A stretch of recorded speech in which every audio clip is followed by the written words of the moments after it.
Tout est marque avec l'agence Yucatan, partenaire de votre image, votre notoriété, votre réputation.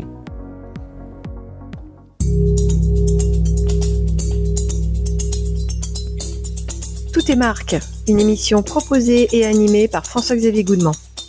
Éclairer la vision et inspirer les actions. Dans ce nouveau numéro de Tout est marque, c'est Back to School et pour beaucoup, la rentrée des classes. Quoi de mieux pour évoquer les cours particuliers, l'enseignement, l'univers EdTech, mais l'enseignement aussi en général, au travers d'une marque française, véritable pépite, qui fait sensation depuis quelques temps. Je veux parler de Superprof. Pour ce faire, je reçois un invité exceptionnel, vous allez voir, exceptionnel par son talent et par son dynamisme, Wilfried Granier, qui est le président et fondateur de Superprof. Bonjour Wilfried. C'est trop gentil, merci beaucoup François-Xavier. Avec plaisir. Wilfried, pour débuter cette émission, on va faire simple. D'où vient le nom déjà Superprof ? Alors Superprof, d'où vient le nom ? Eh bien écoute, c'est étonnant que tu me poses la question parce qu'en fait c'est une fulgurance un matin, je te promets, j'avais trouvé le nom. En fait moi je voulais créer le Airbnb du prof particulier, c'est vraiment une grande communauté de confiance, des professeurs triés sur le volet d'un côté, et puis de l'autre côté un moteur de recherche qui allait vraiment permettre aux élèves d'apprendre tout ce qu'ils voulaient, et évidemment à l'international. Et puis voilà, j'ai le concept, j'ai le projet, le Airbnb du prof particulier, la confiance, la communauté et compagnie, mais j'ai pas de nom. Et je cherche un nom, enfin je ne trouve pas, et je te promets un matin, c'est une fulgurance, Superprof. Je me dis c'est incroyable, super, c'est exactement ce que j'ai envie d'envoyer comme message à mes professeurs, Superprof, c'est-à-dire que vraiment je dis venez chez nous, vous inscrire, vous serez un Superprof, devenez un Superprof, et c'est le message aussi que j'ai envie d'envoyer à mes élèves, c'est-à-dire voilà, si vous venez chercher un professeur, ça sera évidemment un Superprof. Donc ça parle à ma deux communautés, c'est mnémotechnique, ça se retient bien, le mot super est parfaitement international, et le mot prof fonctionne. Voilà, c'est professeur, professoresse dans les pays hispaniques. Et je saute sur mon ordinateur pour vérifier que le nom de domaine n'est pas pris. Superprof.com est pris. Alors ça te met une grosse claque parce que moi j'avais un budget de départ à peu près de 30 000 € pour créer le projet. Et quand je commence à essayer de racheter le nom de domaine... Voilà, aux enchères ou c'était un cybersquatting ? C'était un cybersquatteur en fait, qui était en Asie et qui me propose 25 000 €. Donc je me dis mince, 25 000 € c'est tout mon budget, et donc je propose 100 €. Alors, il descend et il dit 24 000. Alors je me dis la négociation va être très longue. Je me dis bon, je peux encore changer de nom, j'ai pas démarré. Voilà, j'ai une alternative, soit et puis je sais pas, j'aime bien ce nom. J'ai essayé de m'accrocher et je lui fais un take it or leave it, c'est-à-dire que je lui dis écoute, je propose 5 000 €, c'est à prendre ou à laisser, je ne mettrai pas un euro de plus. Et il accepte. Donc je me retrouve avec ce nom de domaine superprof.com, parce que comme j'avais une ambition internationale, je ne pouvais pas me passer du .com, parce que le .fr était disponible, .es était disponible, .it, mais pas le .com, mais évidemment il me le fallait. Et donc je rachète ce nom de domaine pour 5 000 €. Et écoute, je pense qu'aujourd'hui je suis très heureux de cette acquisition. Et puis ça m'a donné aussi un énorme coup de pied aux fesses, parce que voilà, moi c'était comme je te racontais au début, mais c'était un peu un side project. J'étais dans l'immobilier, j'avais découvert Airbnb, j'aimais bien ce concept de créer une communauté de confiance, mais c'était à côté de mes activités professionnelles. Mais là, d'avoir mis 5 000 € dans le nom de domaine, si tu veux, ça m'a mis un énorme coup de pied aux fesses, fini la procrastination, et donc il fallait que le site soit live au bout de 3 mois pour pas rater la rentrée des classes. Voilà. Et donc Superprof naît en août 2013 depuis la plage de Biarritz. J'étais en vacances là-bas, j'appuie sur un bouton et Superprof est live. Et voilà la naissance de Superprof. Superprof qui, je l'espère, aura peut-être la même trajectoire qu'Amazon, parce que ce que tu viens de raconter, ce qu'il ne faut pas oublier, et je vais faire un tout petit peu d'histoire dans la digitalisation et notamment dans le squatting de l'extension de marque, Amazon.com, à l'époque, était squatté. Jeff Bezos le rachète pour 230 000 $. Donc, bravo Jeff, 230 000. Jeff, si tu nous écoutes. Ouais. Et donc, quelques années plus tard, ça fait quand même quelques centaines de milliards, par rapport à quelques 100 000 ou 200 000 € d'investis. Quand on revient à Superprof, moi, ce que j'aime bien aussi, c'est de voir que c'est ce qu'on appelle une EdTech, créée en 2013, 32 millions d'enseignants, 68 pays. Oui. Aujourd'hui, Qu'est-ce que ça représente en chiffre d'affaires ? Écoute, on va faire 100 millions cette année de chiffre d'affaires. On a fait un peu plus de 50 millions l'année dernière. Voilà, on est presque 250 collaborateurs et surtout une équipe de dingue. Voilà, on développe les pays. On devrait être à 100 pays aussi à la fin de l'année. On est à 68 aujourd'hui, mais on devrait finir l'année voilà, 100 pays, 100 millions de chiffres d'affaires.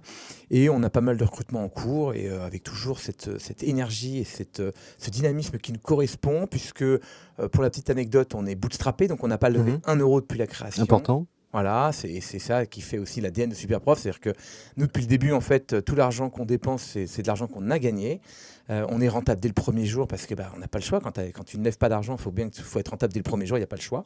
Et tout à l'heure, on parlait de Bohémie, Ouais. qui est le précédent épisode que tu connais, Jean-François, Oui, qui a une belle réussite aussi excellent. avec la marque Bohémie et Ouais. qui n'a pas levé non plus Non. un seul euro. mais c'est ce que je t'avisais. On s'était oui. croisés dans ce club du bootstrap, c'est-à-dire des gens effectivement qui n'ont pas levé d'argent. Et oui.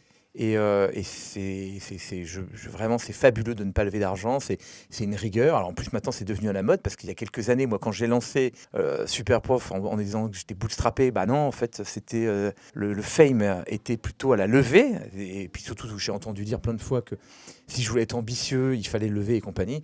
Eh bien, moi, tous mes concurrents qui ont levé en France, puisqu'on s'est lancé à plusieurs à l'époque, eh bien, aujourd'hui, il n'en reste plus aucun. Un seul. Et le seul qui est resté, c'est celui qui était concentré sur son chiffre d'affaires, c'est son bénéfice, donc c'est nous. Et puis D'accord. surtout, c'est donc l'équipe, encore une fois, je te fais un petit Oui. topo sur l'équipe, parce que Important. l'équipe est incroyable. Bien sûr. C'est ça qui me fait rester et me lever tous les matins. Ça fait 12 ans, moi, que je fais du Superprof. Ça fait 12 ans que je suis content d'aller au bureau, retrouver mes copains. L'équipe est vraiment à la fois ultra sympa, à la fois ultra motivée, une équipe internationale. Tu vois, j'ai presque 40 nationalités au bureau. Ça parle 18 langues. C'est l'auberge espagnole. C'est fabuleux. Vraiment, je viens réveiller, moi, avec cette boîte. Donc, Et dans chers l'équipe- amis, si vous nous écoutez, sachez que s'il y a une entreprise dans laquelle il faut mettre un pied, c'est Superprof. Ah, mais si vous mettez un pied, attention, vous ne repartirez plus jamais, parce que Superprof est de loin la meilleure boîte du monde. Et donc, voilà, vous êtes prévenus. Après, vous ferez plus que de la EdTech. Non, blague à part, François-Xavier, franchement, c'est important l'équipe, parce que Très pour être dans la durée, pour construire dans la durée, pour avoir envie de se lever tous les matins, faut retrouver ses copains. L'ambiance, c'est très important. On a des galères, parce qu'on est entrepreneur et tout, il nous arrive plein de trucs. Mais en fait, quand tu gères les problèmes dans la bonne humeur avec tes potes, en fait, c'est pas vraiment des problèmes. C'est Alexandre Astier qui disait justement avec qui tu aurais envie de travailler. Et il disait, moi, si demain je dois travailler avec des gens, je vais surtout embaucher les gens avec qui j'ai envie de manger le midi. Ah bien sûr. C'est un peu, j'ai l'impression que c'est un petit peu comme ça chez Superprof. Absolument, manger le midi, partir en vacances, faire des séminaires, boire des coups, travailler très tard le soir. Non, mais ouais, et puis surtout des gens bien, des gens qui sont sympas. Enfin, je sais pas, moi je mets beaucoup de points d'honneur et d'énergie à recruter des gens vraiment effectivement sympas, dans une bonne dynamique, souriants également. Tu sais, en fait, la morosité, quelqu'un qui fait la tête, qui arrive le matin au bureau, il a beau être sympa, eh bien, ça fout une ambiance assez délétère. Donc moi, j'ai besoin de gens en plus joyeux. Voilà, donc et ça s'auto-nourrit en fait tout ça. Tu vois ce que je veux dire, c'est que quand tu arrives et que tu vois des gens sympas, joyeux, qui ont envie, qui ont plein d'idées, moi je laisse beaucoup de liberté à mes équipes.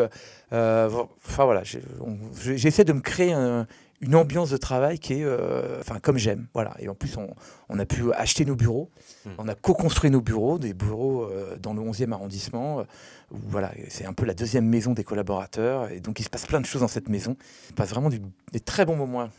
Et derrière cette légèreté, depuis 2020, j'ai noté 18 opérations de rapprochement qui ont été réalisées en France. La croissance externe. Oui, la Suisse, les États-Unis, le Royaume-Uni, récemment les Pays-Bas. Ouais. C'est du boulot tout ça. Est-ce que aujourd'hui, quand on est justement un entrepreneur, et puis je pouvais lire aussi dans un récent article dans Forbes quand même, qui titrait Superprof, Wilfried Gagné, l'entrepreneur français qui défie les géants de la EdTech. Est-ce qu'on est un peu le disrupteur aussi du secteur dans ces cas-là ? Alors écoute, c'est trop gentil tout ça. Moi, je me reconnais pas trop. Moi, je suis un petit artisan besogneux qui va travailler tous les matins avec une équipe. Tu vois, c'est un peu comme ça que je me vois. Par contre, effectivement, oui, on a une ambition internationale, mondiale. On veut être le numéro 1 du cours particulier, du prof particulier. C'est-à-dire que, tu sais, trouver son mentor, trouver une personne qui va te guider. C'est vieux comme Hérode, c'est vieux c'est un des plus vieux métiers du monde. C'est-à-dire que Socrate, avec Platon, le disciple, le mentor, c'est quelque chose cette relation, elle est unique. C'est-à-dire qu'elle est aussi bien pour le disciple, aussi bien pour le mentor. On a tous été à un moment transformés par un professeur. Là, en venant chez toi, je suis passé devant le lycée Buffon. Moi, j'ai fait ma classe préparatoire au lycée Buffon, ma MPSI. Monsieur Evrard, c'est un mec qui m'a transformé. C'est-à-dire que vraiment, avant, j'avais pas confiance en moi. Et à un moment, je bossais, j'ai fait ma maths sup, ma maths spé, en pensant à lui, parce qu'il me mettait toujours la petite claque dans le dos pour me dire... Et j'étais fier qu'il soit fier de moi. Enfin, tu vois, c'était un truc qui s'auto-nourrissait. Et donc, il m'a énormément boosté pour bosser dur. Donc, ce mec a transformé ma vie, quoi. Et après, j'ai été transformé aussi par un autre professeur de mon école d'ingénieur. Enfin, bref. Mais donc, j'ai eu des rencontres comme ça avec des professeurs qui ont changé ma vie. Et c'est ce qu'on essaie de faire au quotidien. C'est-à-dire qu'on essaie de créer une alchimie entre un prof et un élève pour que les deux passent un excellent moment. Et en fait, l'élève peut choisir son professeur et que le professeur peut choisir son élève et que tu fais ça dans la joie et la bonne humeur et la bonne ambiance et la bienveillance et compagnie, mais ça fait des miracles. En fait, si tu veux faire apprendre quelque chose à quelqu'un, il faut trouver le bon professeur pour lui. Et le bon professeur n'existe pas dans l'absolu, si tu veux. Le bon professeur, tu vois, c'est intuitif personnel, quoi. Mais une fois que tu as trouvé ce truc-là et que le professeur est très heureux aussi de travailler avec l'élève, je te jure que ça fait des miracles. Comment on recrute les enseignants aujourd'hui sur Superprof? Ils viennent d'eux-mêmes au regard de la popularité que cette marque en définitive rencontre? Ouais, alors alors ça dépend des maturités dans les pays.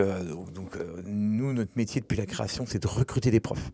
Donc on a plein d'astuces, on a le bouche à oreille, on a la cooptation, on a le référencement naturel, on a les réseaux sociaux, on a les partenariats avec les grandes écoles, les partenariats avec les job boards, enfin on recrute dans plein d'endroits différents. Et puis encore une fois, là je te fais en France, mais dans chaque pays je pourrais te faire t'expliquer comment on recrute.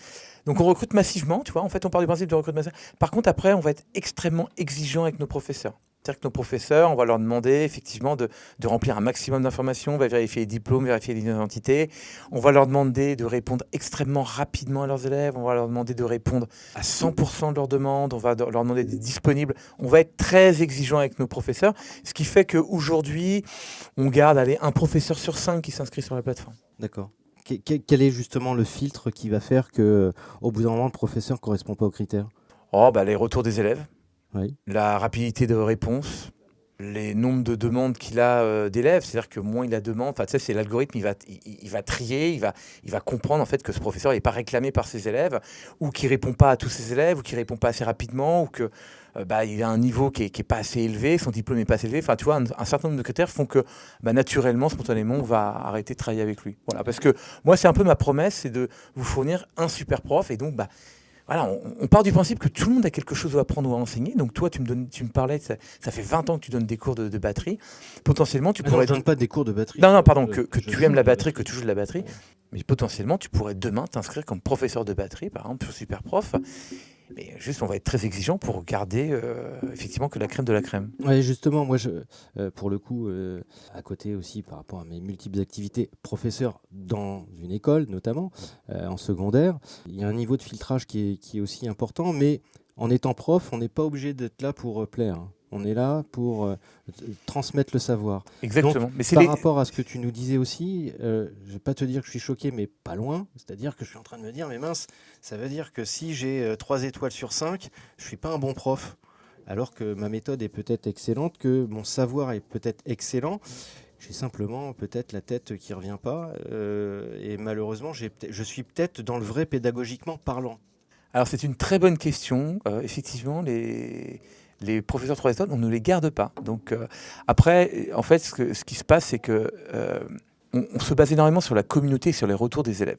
Après, on demande aussi à nos professeurs d'évaluer les élèves. Donc tu vois, c'est une évaluation 360. Il nous est arrivé d'avoir effectivement des matchings, des alchimies qui n'opéraient pas. C'est-à-dire que tu vois, l'élève au début, il pense que c'est le bon prof, le prof aussi, et puis ça marche pas. Ça, c'est des choses dont on tient compte. Surtout nos professeurs, on les connaît, tu vois.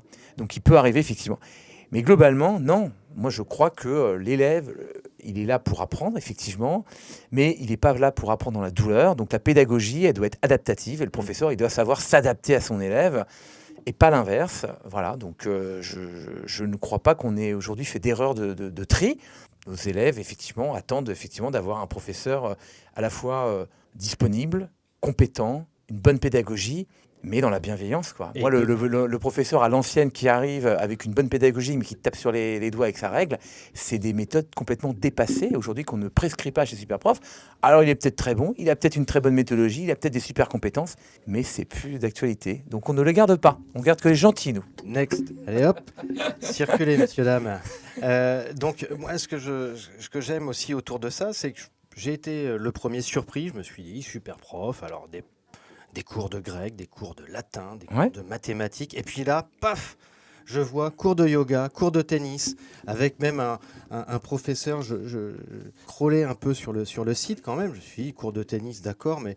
et là, je vois 45e joueur français, 400e mondial. Bien sûr. Donc là, en fait, on est sur une exhaustivité et un spectre ultra large. C'est du jamais vu. C'est du jamais vu, c'est étonnant. J'ai l'impression que ça me semble un besoin naturel. Alors effectivement, on a des professeurs dans plus de 2000 matières, mais là tu cites, on va même dire les blockbusters, mais on a des professeurs d'apiculture. C'est demain tu as une maison de campagne, tu veux par exemple gérer une ruche. Comment tu fais pour apprendre à gérer une ruche? Eh bien, on a des professeurs d'apiculture, mais on a des professeurs de tout, de la formation professionnelle. Si tu veux apprendre n'importe quel langage informatique, on a le professeur pour toi. Enfin, on a essayé vraiment de déployer. On a aussi des enseignants par spécialité. J'avais travaillé avec des professeurs qui enseignaient à des autistes. Tu vois, il y a des méthodes particulières. Faut connaître tout ça. Donc, on a développé toute forme d'apprentissage. En fait, aujourd'hui, quand tu veux apprendre quelque chose, mais quoi que tu veuilles apprendre, en fait, on a le professeur adéquat pour toi. Ouais. On a plus de 2000 thématiques, mais on a même des particularités. Tu vois, on a lancé certains pays où il y a des préparations à des fêtes religieuses, des choses comme ça, tu vois, qui sont propres au pays, tu vois, mais ouais, on essaie de trouver un professeur dans tous les domaines. Les enseignants, les profs, les super profs, fixent-ils eux-mêmes les tarifs? Bien sûr. Comment ça se fonctionne? Ouais, on a 32 millions aujourd'hui en fait de freelance. Alors, c'est quoi un super prof aujourd'hui? Un super prof, c'est quelqu'un qui va vous enseigner, mais ça peut être un artiste. Si vous êtes par exemple sur de la peinture, du street art, des choses comme ça. Voilà, il n'y a pas de diplôme, donc on va être sur un artiste. Ça peut être un passionné, ça peut être un professionnel, un musicien professionnel, par exemple, peut enseigner des cours de guitare. Ça peut être un professeur d'éducation nationale, beaucoup d'étudiants de grandes écoles. Ça peut être aussi des retraités. On a énormément de retraités qui continuent à donner des cours par Superprof. Imagine. C'est des cours de Scrabble? Mais justement, c'est ça qui est fou. Regarde, je te donne l'exemple d'un professeur qu'on connaît très bien, qui est un ambassadeur chez nous, qui est absolument fabuleux, qui donne des cours de philo et de français. Ce mec, il a donné pendant 40 ans... Maître Capello. Non, c'est pas lui. Excuse-moi. Maître Capello. Non, c'est pas il lui. est mort, hein, donc attention. Voilà, on peut dire... Allez, Maître Capello, appelons-le Maître Capello. Mais il a donné 40 ans de cours de français et de lycée, c'est sa passion, il a fait du théâtre et compagnie, il donnait des cours de français. D'un seul coup, on lui dit, c'est bon, effectivement, c'est fini, tu ne peux plus donner de cours. Tu as enseigné, c'est ce que tu aimes, la philosophie et le français. Oui, c'est sa vie. Tu vois, et tu as 65 ans, 60 ans. Bien sûr. On te dit, effectivement, on va faire du Scrabble, on va faire du potager. Lui, il n'a qu'une envie, c'est de transmettre. En plus, philo, il n'a jamais autant lu, il n'a jamais autant l'envie et le temps de transmettre. Et donc, c'est des gens qui viennent donner et retrouver du plaisir à donner, à transmettre. Alors évidemment, ils ne donnent plus 25, 30 heures et tout, mais ils ont un petit groupe de 4-5 disciples avec qui ils ont envie de donner. Ils ont des tarifs, mais modiques, parce qu'évidemment, eux, ils ne sont pas là pour l'argent, ils sont là pour l'occupation, la transmission et compagnie. Et c'est des professeurs fabuleux. Donc, beaucoup de professeurs d'éducation nationale, et ils ne donnent pas que des cours de Scrabble, mais évidemment, ils donnent des cours de leur passion et ce qui les a animés toute leur vie. Superprof, c'est aujourd'hui 350 000 abonnés payants? Ouais, absolument. Il y a un objectif qui a été passé comme ça dans la presse, d'abonnés en 2030. Ouais, c'est ce qu'on se dit, à peu près. Ouais, mais alors, écoute, c'est ambitieux mais en même temps, on n'a jamais été trop loin de nos objectifs depuis le début. Donc voilà, on s'était fixé cette année 100 millions de chiffre d'affaires sans pays. Donc voilà, on va y arriver. Donc c'est la question qui fâche. Il y a toujours une question qui fâche. Génial. Et oui, elle fâche jamais assez. À chaque fois qu'on m'a fait la question qui fâche, je me dis, elle est trop gentille. Mais alors là, je la connais pas, donc vas-y, balance. Wilfried, c'est faux. Il a été d'accord. Il a été déclaré. Nous avons voulu un modèle transparent sans commission cachée ni publicité parasite. De ce fait, moi, ma question, c'est comment Superprof se rémunère? Mais alors, ça se fâche pas du tout parce que je passe mon temps à l'expliquer. On fait payer l'élève pour qu'il trouve son professeur. En fait, le professeur ne paye rien chez nous. Ok. On a décidé de ne pas mettre de commission entre le professeur et l'élève, qui était le modèle Airbnb. J'aurais pu calquer le modèle Airbnb, mais en fait, il faut que tu imagines que dans la durée, en fait, comme c'est une relation qui est toutes les semaines hebdomadaires et compagnie, dans la durée, ça ne marche pas. La commission, ça ne marche pas dans la durée. Donc, on fait payer l'élève. L'élève, aujourd'hui, il paye 39 € pour avoir accès à notre catalogue de professeurs pendant 1 mois. Et pendant 1 mois, il est là pour trouver son professeur. Et une fois qu'il a trouvé son professeur, eh bien, écoute, il travaille en direct avec lui, sans passer par nous, et puis ils vivent ensemble un merveilleux moment. Voilà, Super c'est comme ça prof. qu'on se rémunère. Eh oui. Donc- Non, mais il faut l'expliquer. En fait, je titille, mais c'est Non, mais simplement je dis parce pas que du tout. les uns et les autres vont forcément avoir ça en tête en se disant oui, mais alors, super prof doit prendre, c'est pour ça que. Surtout les pas de tarifs, commission. voilà. Mhm. Alors on peut. Donc, c'est une plateforme d'intermédiation, C'est une plateforme de matching de matching. plutôt. C'est-à-dire que nous, notre promesse, François-Xavier, c'est de trouver le professeur parfait. Quand tu viens chez nous, notre seule ambition, c'est de trouver le professeur parfait pour toi. Donc on essaie de savoir qui tu es, quel est ton niveau, quel est ton âge, quel est ton parcours, quelle est ta motivation. On essaie de te proposer des professeurs qui correspondent. Et surtout après, ce qu'on va te demander, c'est de motiver ton projet pédagogique. Parce que ne crois pas que c'est les élèves, ils peuvent choisir leur professeur et puis ils n'ont pas besoin de se vendre. Nous, on demande à nos élèves d'expliquer pour que le matching, il prenne dans les deux sens. Il faut que ça marche, il faut que ça matche dans les deux sens. Tu vois ce que je veux dire? C'est que toi, bah voilà, il faut que tu expliques pourquoi tu as choisi ce professeur, pourquoi tu veux apprendre, et que le professeur, quand il accepte la demande de cours, bah, il dise « Ok, je peux vraiment lui répondre, je peux vraiment lui apporter quelque chose. » Tu vois? Le modèle sans publicité, c'est aujourd'hui une réalité, mais sauf que la publicité n'a en soi quelquefois pas de mauvais effets. On pourrait penser notamment à des logiques de partenariat. Il y a certaines marques qui pourraient être intéressées. Tout le temps. Alors, on a fait plein de partenariats. On a fait des partenariats avec les pianos Steinway. On a fait des partenariats avec des marques de vêtements, choses comme ça. Et c'est toujours cadeau. C'est-à-dire que ce n'est pas des partenariats financiers, c'est des échanges de visibilité. Et c'est généralement pour faire plaisir à nos professeurs. On les emmène dans un endroit fabuleux où la marque va expliquer ce qu'elle propose, ce qu'elle fait, parce qu'elle cherche des ambassadeurs. Mais on ne se rémunère pas là-dessus. C'est de façon très exceptionnelle. C'est de l'événementiel. Voilà, mais sinon, non, pas de publicité parce qu'en fait, on est dans de l'apprentissage, dans l'éducation. Ça ne peut pas être parasité par de la pub. On n'est pas là pour leur vendre autre chose. Je ne vends que du super prof. Je ne propose que des professeurs. C'est tout.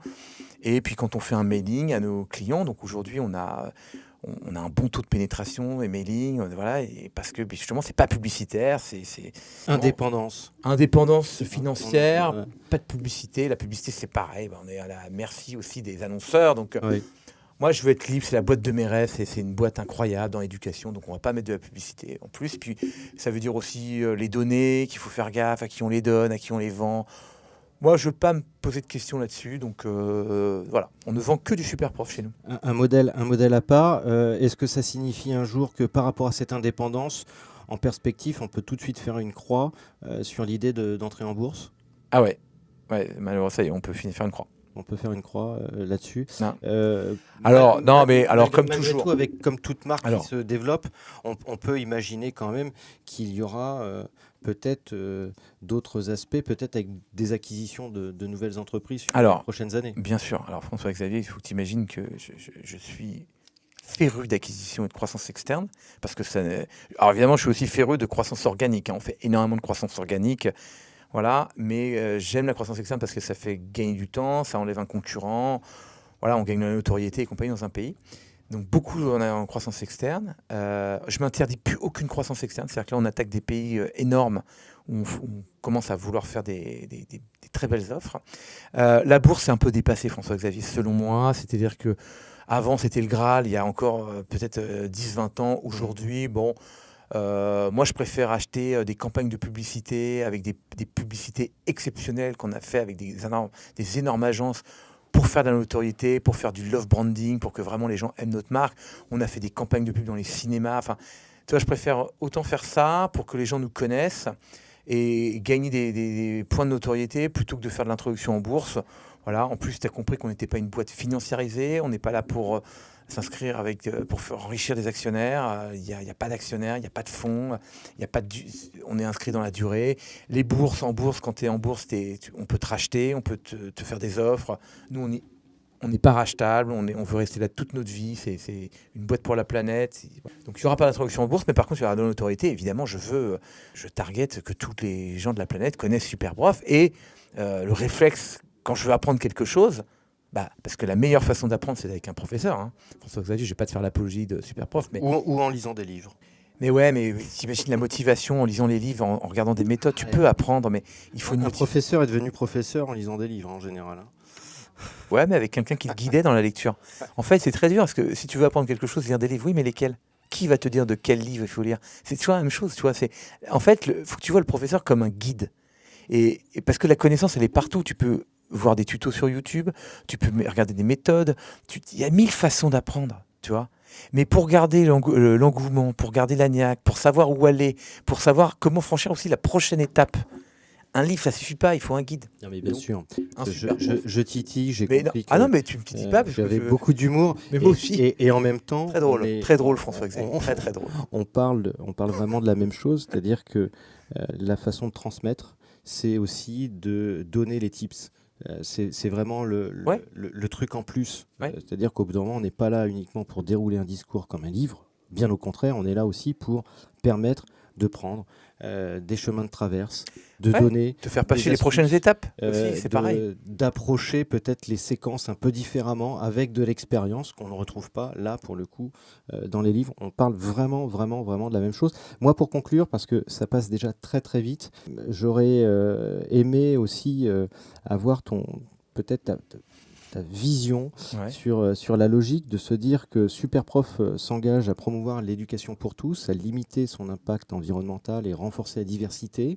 Ouais. Est-ce que demain, en fait, il y a un autre super pilier pour Superprof qui va arriver au-dessus de tout ça, dans toutes les fondations qui ont pu être bâties ? Non. Absolument pas. Je suis 100% dédié à Superprof. Je ne fais que du Superprof. J'ai trouvé ma voie dans l'éducation. À un moment, on s'était posé la question de faire des verticales parce qu'on me disait dans le bricolage, il y a des trucs, dans les gardes d'enfants, il y a des trucs, dans le babysitting, il y a des trucs, tu vois, des verticales. Et oui, peut-être, probablement. Puis il y aura peut-être besoin d'avoir un super nounou, un super. Mais ça prend tellement de temps, tellement d'énergie. Il y a tellement de choses encore à faire. On n'est qu'au début de Superprof. Superprof, c'est une toute petite boîte par rapport au potentiel que ça devrait être. Que non, aujourd'hui, je ne fais que ça avec mon équipe. On est 100% dédié à Superprof, à l'enseignement, au partage, amélioration du produit, amélioration de la notoriété, amélioration des professeurs. On travaille encore plus avec la communauté de professeurs. Non, on ne fait que ça. Voilà. L'accès au savoir est un droit universel. Voilà, ça c'est Superprof. 100 millions à la fin de l'année. Ouais. 32 millions de professeurs, 68 pays. Une réussite à la française. Cocorico. Merci beaucoup, Wilfried. Et beaucoup de joie et d'amour. Merci tout le monde. Merci François-Xavier. Avec un partage d'expérience vraiment enrichissant. Superprof.fr, bien entendu. Et puis, si cet épisode vous a plu, pensez à vous abonner et à laisser un petit commentaire sur les plateformes. Et je vous dis à très vite. C'était Tout est marque, disponible sur les plateformes podcast Spotify, Deezer et Apple Podcasts.